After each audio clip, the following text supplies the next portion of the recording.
তো দেখো আজকে কাতলা মাছ নিয়ে এসে গেছি তোমাদের সামনে। তো পেঁয়াজ, টমেটো, আদা, লঙ্কা এগুলো নিয়ে নিয়েছি আমি, এই যে ব্লেন্ড করব বলে, আর জিরে আর ধনের গুঁড়ো এর মধ্যে দিয়ে আমি কিন্তু ভালো করে মিক্সচার একসঙ্গে করে নিয়েছি। ঠিক আছে, তো এবার আমি ফোড়নে দেব জিরে, গরম মশলা, তেজপাতা আর একটা শুকনো লঙ্কা। এটা আমি ফোড়নে দিয়ে দিলাম, সেই মাছ ভাজার তেলটার মধ্যেই কিন্তু দিচ্ছি।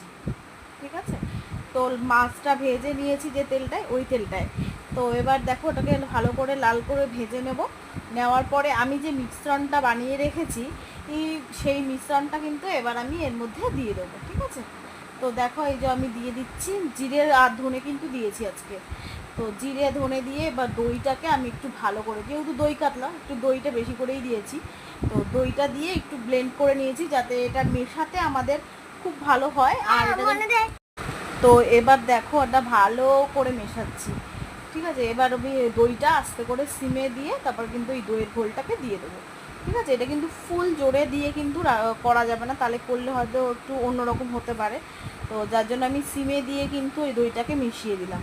তো দইটাকে মিশিয়ে আস্তে আস্তে হালকা হাতে নাড়বো, নেড়ে তারপরে এর মধ্যে কিন্তু দেখো যাতে দইটা ফেটে না যায় বা কেটে না যায়, তাই জন্য দেখো আমি এইভাবে আস্তে আস্তে করে নাড়াচ্ছি।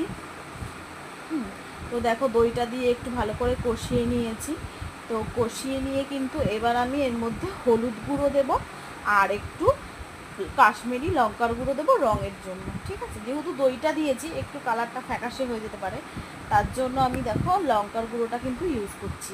তো একটুখানি দিয়েছি। তো এবার দিয়ে মিশিয়ে নেবো ভালো করে। এবার মেশানোর পরে আমি কিন্তু এখনও পর্যন্ত এর মধ্যে নুন দিইনি।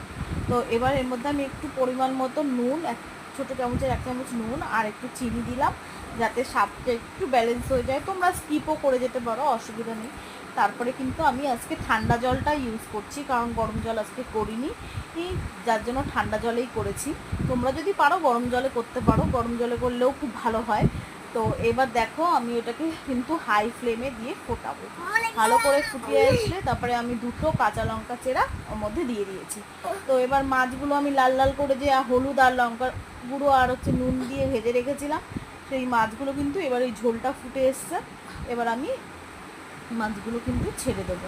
তো মাছগুলো দিয়ে একটু ভালো করে ফোটাবো হাই ফ্লেমে, ফুটিয়ে খানিকক্ষণ ফোটাবো, একটু গামাখা গামাখা যখনই হয়ে আসবে, তো তখন কিন্তু আমি এর মধ্যে এই দেখো, এবার এর মধ্যে আমি কিন্তু জোরে দিয়ে ভালো করে ফুটিয়ে দেখো মাখা মাখা হয়ে এসছে। তারপরে কিন্তু আমি সাই গরম মশলা একটুখানি দিয়েছি আর একটুখানি ঘি দিয়েছিলাম নামানোর আগে। তোমরা চাইলে